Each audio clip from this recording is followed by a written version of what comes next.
This is the Distinctly Detroit podcast, the only pod that explores why one wants to be in the D.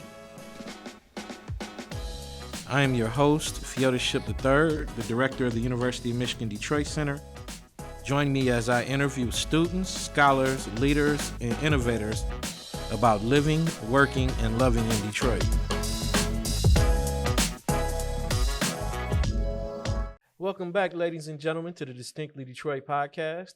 On today's episode, our guest earned his BA from Loyola University, Chicago, his master's from the University of Wyoming in American Studies, and his PhD from Loyola Chicago in Sociology. He was a public health field worker in Chicago and New York for 8 years. Inspired by working with tuberculosis control, he wrote his first book, Consumed in the City, Observing Tuberculosis at Century's End. Today, he is a professor of sociology with the University of Michigan Dearborn and the new faculty director for the University of Michigan Detroit Center. Please help me in welcoming U of M professor Paul Draus. Welcome, sir. Thank you, sir. Thank you, sir. Thank you. Now that I'm settled in here, I want to be like Mr. Rogers. I'm going to take my cardigan. Well, he would put the cardigan on. Right? You're going to take it off. As well. I'm repping the brand, as you can see here. But it's a little warm. We're in the good. studio, Yeah, so no, I'm gonna please. Go ahead. Get take it comfortable. off. I like the cardigan, though. I like the cardigan look. Cool. You see a Well, pipe welcome. to go with the cardigan. Yes. Yes.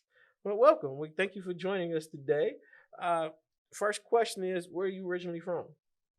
So I'm originally from Chicago, city of Chicago. So I was born in the city of Chicago, but my parents moved out of Chicago shortly after I was born. So Okay. although I can claim to be literally a native of the city of Chicago, I grew up mostly in the suburbs of Chicago, west of Chicago. Okay. So what they call the Chicagoland area. Chicagoland, that's right. Okay. Greater Chicagoland. Greater Chicago. Okay. So what was it like for you growing up in Chicago, in the Chicagoland area? How did you like the area?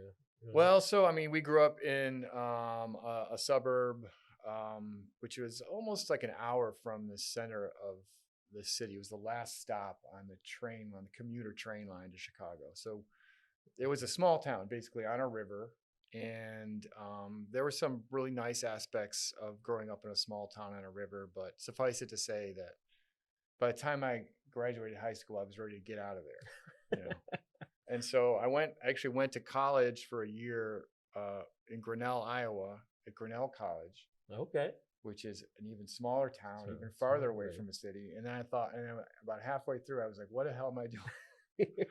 So this is just like Geneva, Illinois, except farther away from the city. So I ended up transferring to Loyola University in my sophomore year and moving to the city of Chicago because my parents are both from the city. And so we'd always gone back to the city to see relatives and always heard the stories about growing up in the neighborhood and stuff like that. And I got more and more interested in sort of the history of the city and the culture of the city. And I started going back there whenever time I had a chance. And then I just said, well, it just makes sense to go. And that was the university my parents had gone to, which I had never considered going to when I was in college in high school, because of course I wanted to be different than my parents. Yeah. But I ended up going to the alma mater of my parents, and I actually loved it at Loyola University. I was right in the middle of the city in a very diverse, vibrant neighborhood right by Lake Michigan. You know, I worked a number of different jobs while I was in college and just immersed myself in kind of the texture and life of the city of Chicago. I ended up going back again, for my PhD. Yep. Hold on. Before we get there. So you grew up in a small town. You started college in a smaller town. Yeah. Came to the big city, and then you went to grad school in Wyoming. Yeah. Okay. That was like an interim. That was like an interim thing. So after I was finishing my degree at Loyola, I got a degree in English and fine art, right? A very, very practical degree that my father really appreciated. And I was like, well, okay, now what am I going to do? I'm like, well, so I got to go. I don't know what kind of job I'm going to get, but I need to go live a little, Well, I've been living, in the city and enjoying that, but I'm like, there's a big country out here, right? Yeah. So I didn't know what the hell I was going to do as far as a job. I had friends that lived in other places, so I decided to go to New Mexico and live with a buddy down there for a little while and just find a job and stuff. But before I did that, I kind of went through these books in the library. This was before everything was online. We didn't even have internet really then to speak of. It existed, I guess, but we didn't know about it. And I just started looking up graduate programs. And I found this one in American Studies. I'd had a class in American Studies once at Grinnell that I really liked. I was like, well, what is that? Maybe I could do a grad. It was Wyoming. I was like, I'd never been to Wyoming, but I always heard and thought about Wyoming. It's just this place of just, open skies and mountains. And I had friends in high school that went on a backpacking trip to Wyoming. I saw pictures of it, and I'm like, American Studies in Wyoming. That seems really, that seems like that could be fun to do for a couple of years. And so I just kind of applied, and not really expecting anything. And then I had already moved to Santa Fe, New Mexico, and I actually found a couple crappy jobs there and was working there. And then I heard from this graduate program in Wyoming, and they offered me an assistantship there. So I was like, well, why? I can't really turn that down. I was just working at I think I was working in room service at a Hilton hotel. Okay. And I had gotten an apprenticeship with an artist in Santa Fe, which actually was going to be really cool, but she didn't know when she was ever going to have money to pay me or when I was going to start. Sounds appropriate. And I was living on my friend's couch, and it was wearing a little thin. So actually, no, I had moved to another apartment with these guys, which I was sharing with two guys, two adult men, and a boxer dog. So I decided there really wasn't any reason not to take advantage of going to Wyoming and starting this graduate program where I had an assistantship and where I would be a teaching assistant. And so I'd also, learn how to teach or try teaching, thinking that was maybe something I could do. So it was almost like a lot of things in my trajectory of life, when I look back on it, was semi-random, but maybe made sense in the long run of things. So I ended up going to Wyoming for 2 years. I actually loved it there. Okay. It was a great experience. The program I was in was actually opened up my eyes to a lot of other possibilities in terms of academia. It was the first time I ever had a sociology class. It was in my master's program. And I actually had great experiences there. I had, I had a roommate who was Native American. I had a good friend who was actually a working cowboy at one point. And I went and spent time on the reservation with my friend's family, and I just got to, I got to go hike and, climb mountains and do all kinds of stuff that you don't get to do in Geneva, Illinois. You know what I mean? So, but I was there for 2 years, and then I decided again that I was majored in American Studies. I really needed to go to the depths of American experience, and I had an opportunity to go to New York City because I had another friend that lived there, and to rent a room from him. And I had spent a summer working in a homeless shelter in Santa Fe, New Mexico while I was in graduate school. I got really just interested in issues of poverty and inequality and the lived experience of people sort of on the margins or outskirts of society. And so I just decided to take the plunge, and I moved to New York City. I ended up getting this job in public health working with tuberculosis patients. Wow. So it was like a total shift in the other direction, to go from sort of the open skies of Wyoming to the heart of New York City in the 1990s, and so that's what I did, and that was like a whole other awakening for me, that experience in New York. In the time that I was there, which was about a year, but felt like a lot longer. And so that experience in New York, along with the class you took during your graduate program, is what led you to the PhD in sociology? Sort of, yeah. I mean, I was in New York about a year, and I worked through different branches of the Bureau of Tuberculosis Control. I started out doing basically just interviews in hospitals, and then I got promoted to this unit within the Bureau of Tuberculosis Control called Return to Supervision Unit. And we call it the RAT unit. And we actually got everybody in this unit, which was very small, got a car. And our job was to track down missing tuberculosis patients. So people that had been lost to supervision, we were supposed to return them to supervision. So And that just kind of opened up the whole world of New York City to me in a way where it was like almost like magic. Like, you don't know, most people don't have cars in New York, right? And I didn't have one. And you can't park in New York, but if you have a city vehicle, you can actually park anywhere. And you don't have to worry about getting a ticket or anything.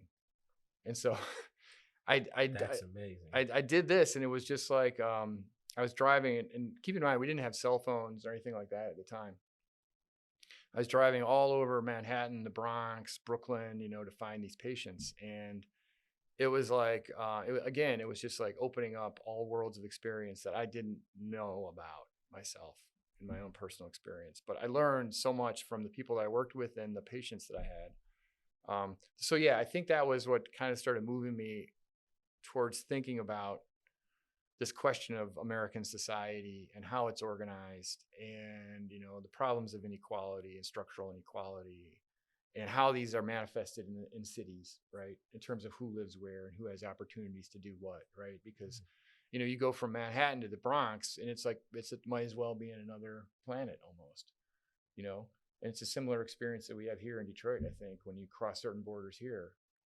And it's like you see people have access to a totally different quality of life, or can take certain things for granted in some places that other places they can't, right? Yeah. And so so I started working through kind of all these questions, and then I had the opportunity to go back to Chicago and do very similar work at Cook County Hospital in Chicago, which was where actually my mother had been born, and her family had lived in the vicinity of Cook County Hospital in Chicago. It's a legendary place. Yes, it's a famous hospital. Yeah, and of course ER, was set in Cook County hospitals famously, and so I had this opportunity to go work there and do, take this kind of experience I had earned in New York City and bring it, to Chicago, where they actually saw it as like, oh, here's a guy who's already been doing tuberculosis control, because it was a new program they were launching in Chicago, because they were starting to have this tuberculosis problem there. New York had been kind of on the leading edge of it.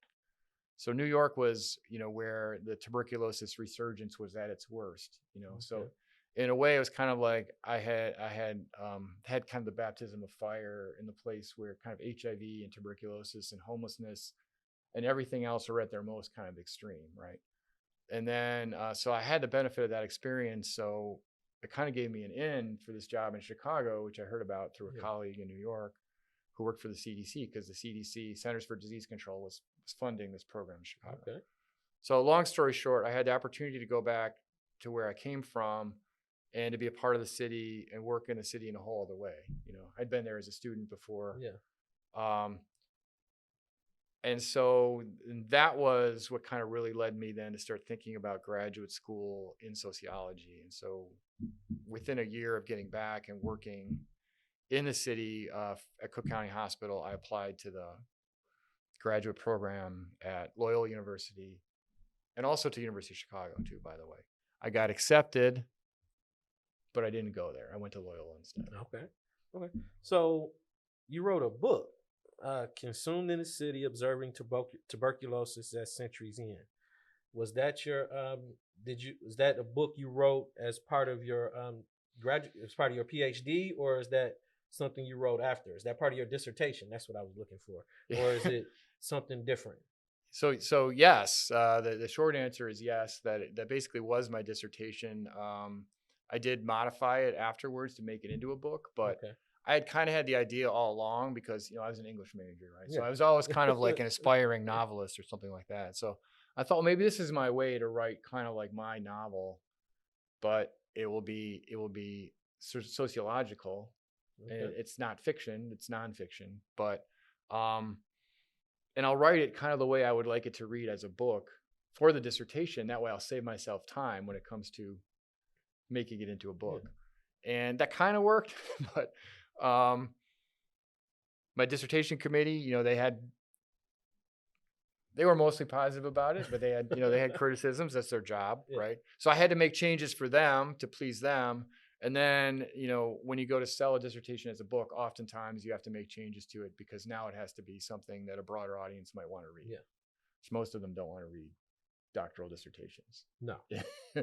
So I had kind of written it in this narrative format as I wrote the dissertation, But then I got to take it in even a more kind of narrative direction when I started making it into a book. And I was fortunate that I got,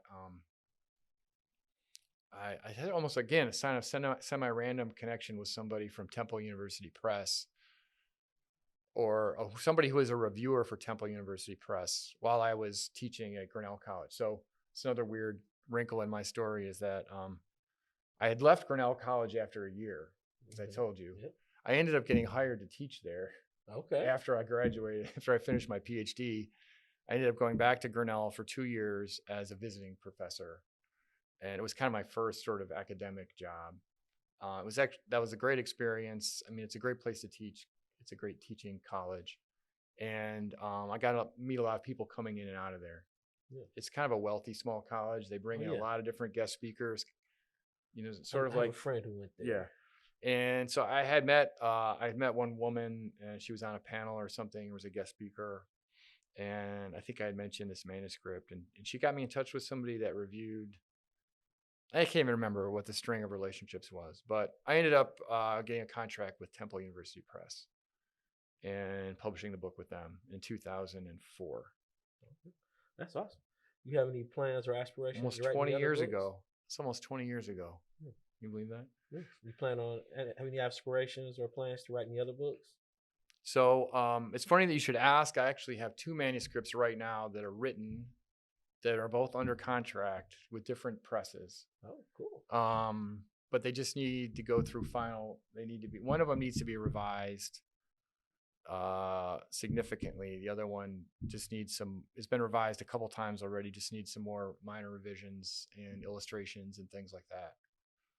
So hopefully they might both come out within the next year or 2. Okay. These 2 other books. One of them is with a university press, which shall not be named on this podcast. It's not U of M Press, although they did review the book, and we can go through that story if you wanted to. And the other is with actually a local independent press called Belt Publishing, which publishes a lot of nonfiction related to the Rust Belt area. So that's actually going to be a much more kind of book written for a mainstream reader. Okay. And again, in more of a narrative kind of a direction. Yeah. Okay. So I'm seeing a meandering path here. Mm-hmm. Suburbs of Chicago to the big city, Chicago, New Mexico, Iowa, Wyoming, New York City, back to Chicago. What brought you to U of M Dearborn? So we didn't talk about Ohio yet. So I was at Iowa for 2 years at Grinnell College, but that was a limited term. I was filling in for somebody. Okay. And so when that position ended, my wife and I, we were married by then, we had, we looked at different places to move, and I applied for some different jobs. Actually, I had 2 offers. I had one was at Seton Hall University, which is right outside New York City, and the other was at Wright State University in Dayton, Ohio. One was a teaching position. The other was a research position working on a study focused on understanding rural stimulant abuse. Okay. And so it's sort of, they were really interested in this experience I'd had working with different marginalized populations, a lot of whom were people had issues of substance use in their lives, experiences of incarceration, so on. A lot of that was in my dissertation. And so these were very kind of different types of jobs, very different places, obviously, sort of New York, metropolitan area, and Dayton, Ohio. Very different places. Yeah. And we ended up choosing Dayton, Ohio. We made the decision, together. I think I was interested in going deeper in terms of my research experience. And I was genuinely curious about this question or this problem of rural drug use, because I felt like, the sort of story of drug use in urban areas had kind of been told over and over and over again. And it's an important problem, terrible problem, a significant human, cost to it.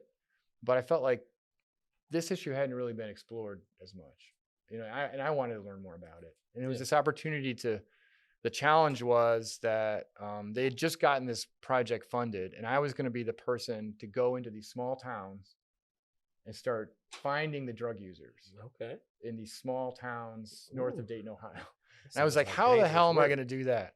And I guess it was like the challenge of it was really intriguing to me.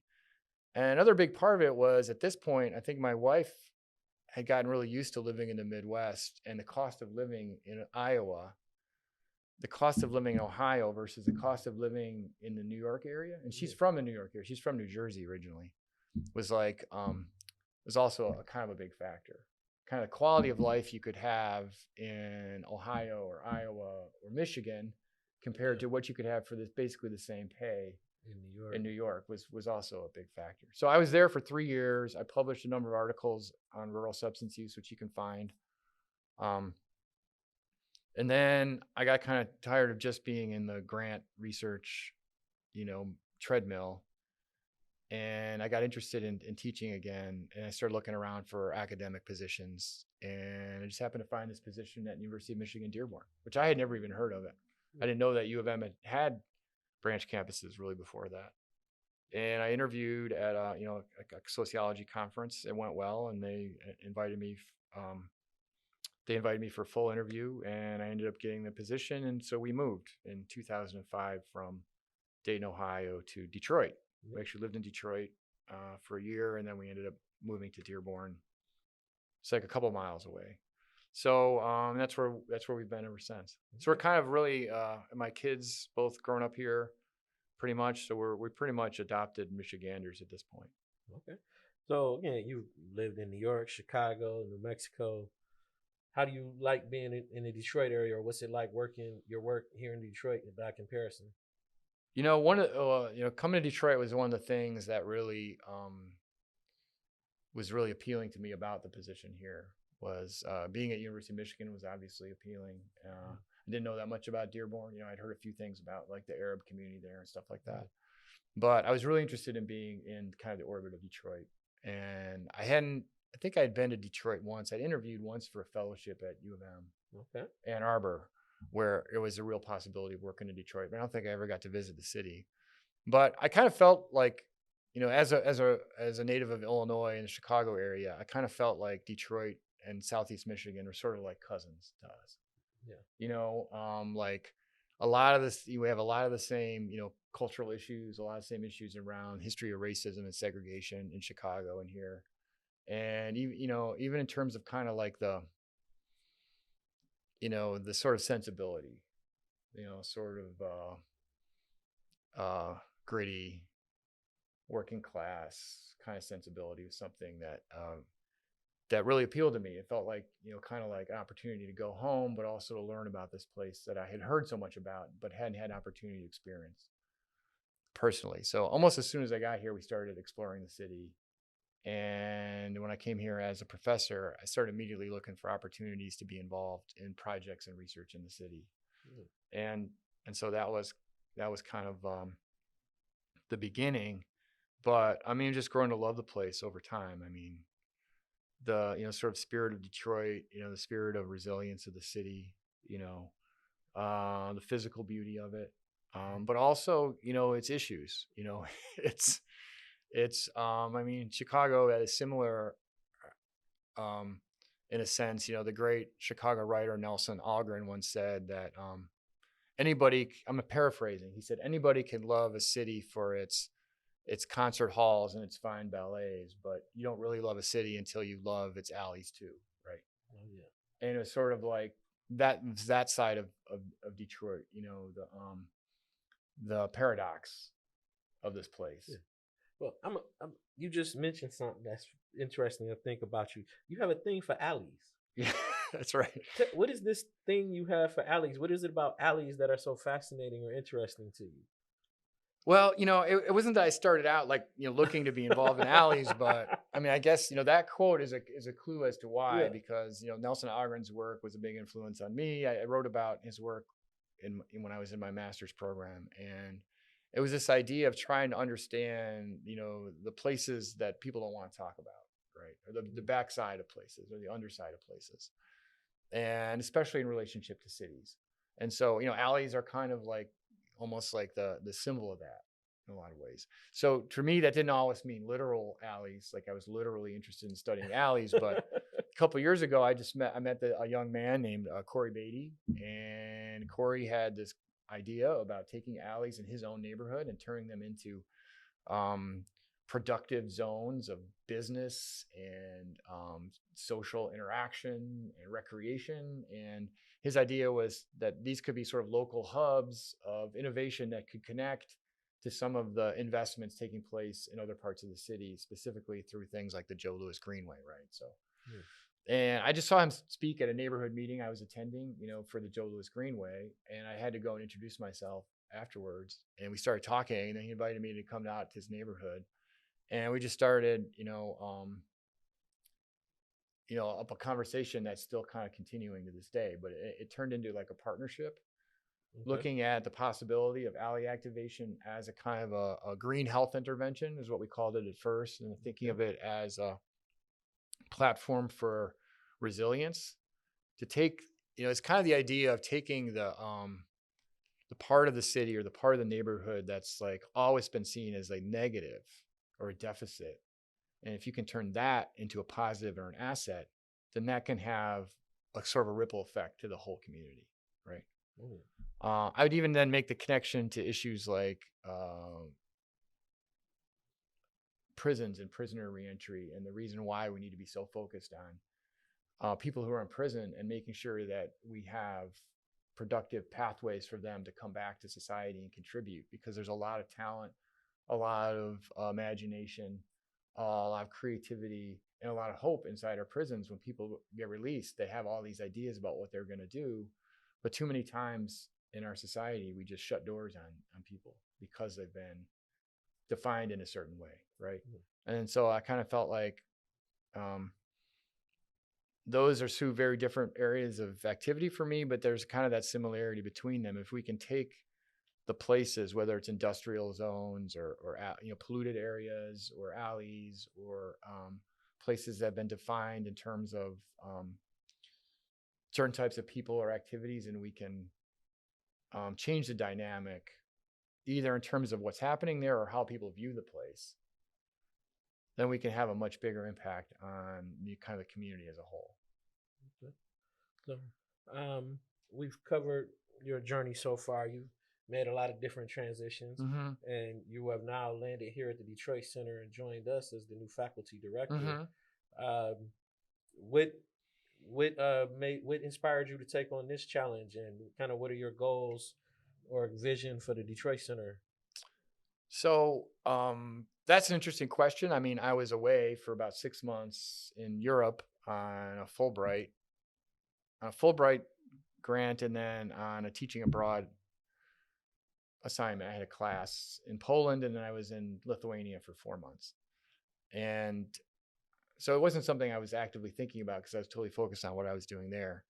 But I was keeping in touch with all my different projects and connections here in Detroit. So, and I was maintaining, my administrative duties with U of M Dearborn and stuff like that. And this opportunity was, presented to me while I was still in Lithuania. And it wasn't something I had thought about. I've been involved with the Detroit Center, for years, since I started here. Really, I think probably the first time I used Detroit Center was probably in 2005 or 2006. And seen a lot of different changes here and also changes in the city and stuff like that. So I'd always wanted to be a supporter of the place and a user of the place. But I also always thought there was ways that not necessarily Detroit Center per se, but that U of M could do more in the city and could be more productively engaged with the city. So when the opportunity was presented to me that I might be able to serve in this position, I couldn't really not, try to do it, because I think the upside is too great to sort of like to not, not pursue it, right? And so it was something that was not something I'd actively pursued, but I guess in a way through the other work that I'd been doing in the city, that it kind of led It's a to natural that. culmination.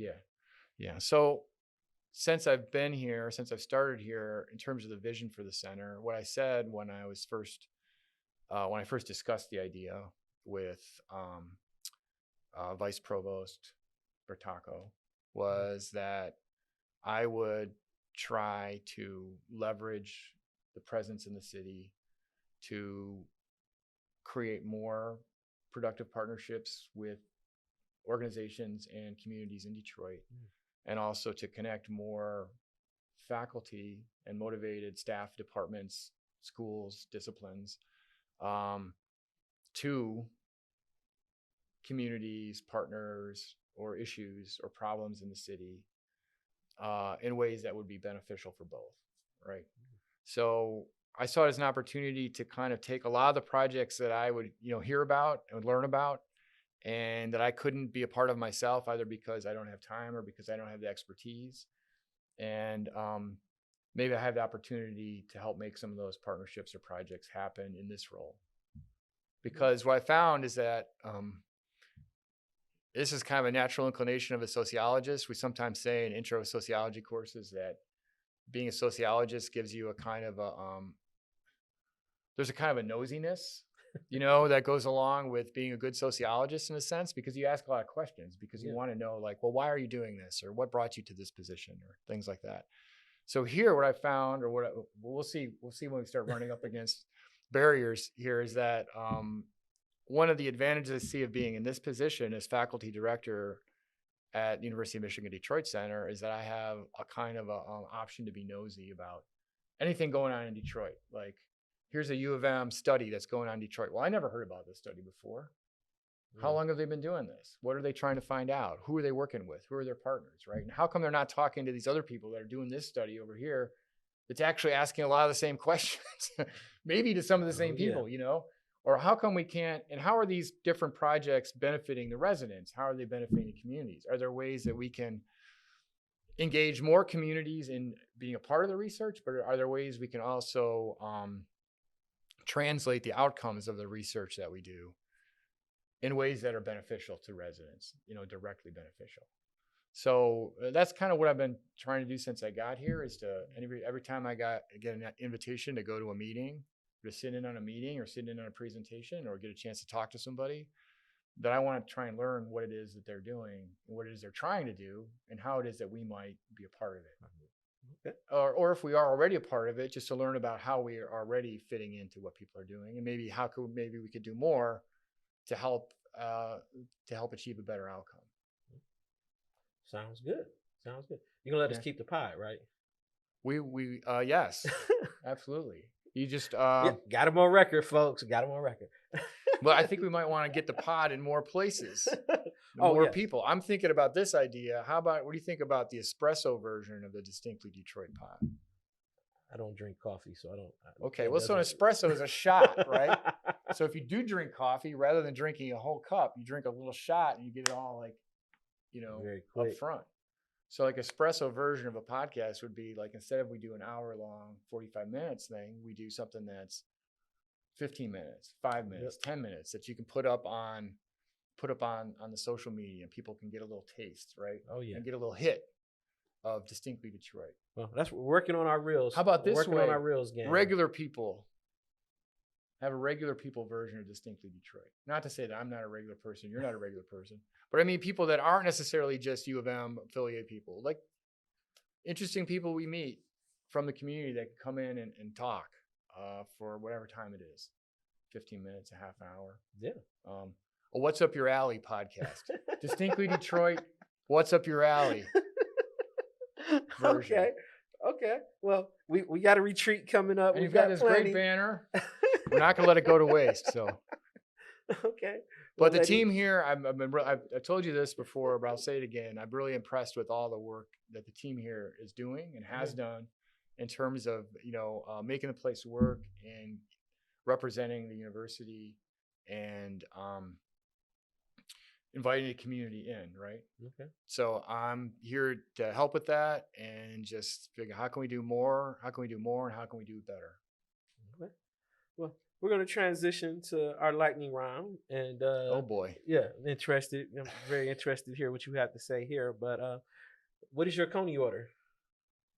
My Coney order would be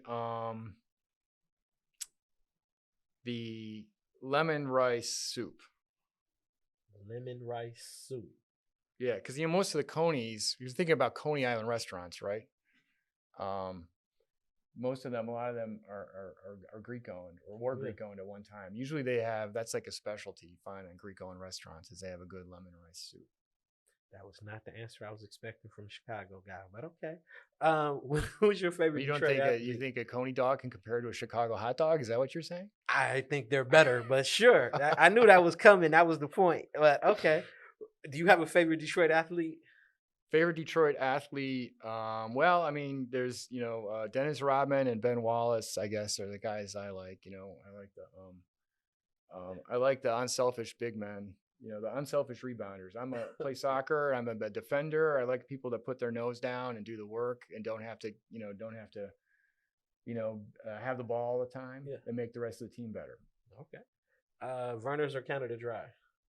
Vernors. Okay. Better Made or Lay's? Although if you're gonna mix it with something, I'd go with Canada Dry as a mixer versus Vernors. I think Vernors is better on its own. Vernors is medicine. Yeah. Better Made or Lay's? Better Made. Okay. What about Jay's though?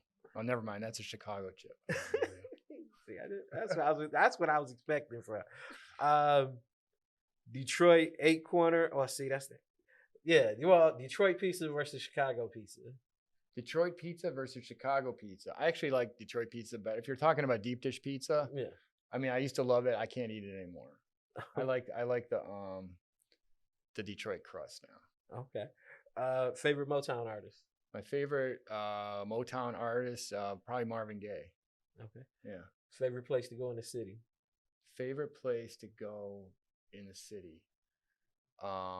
Well, I'm gonna make a pitch for one of my own projects, and I'll be there later on today. It's the Fort Street Bridge Park on the Rouge River, right? It's a beautiful pocket park that a dedicated group of community partners helped to create, where you get a beautiful view of Great Lakes freighters going up and down the Rouge River to the Rouge plant in Dearborn.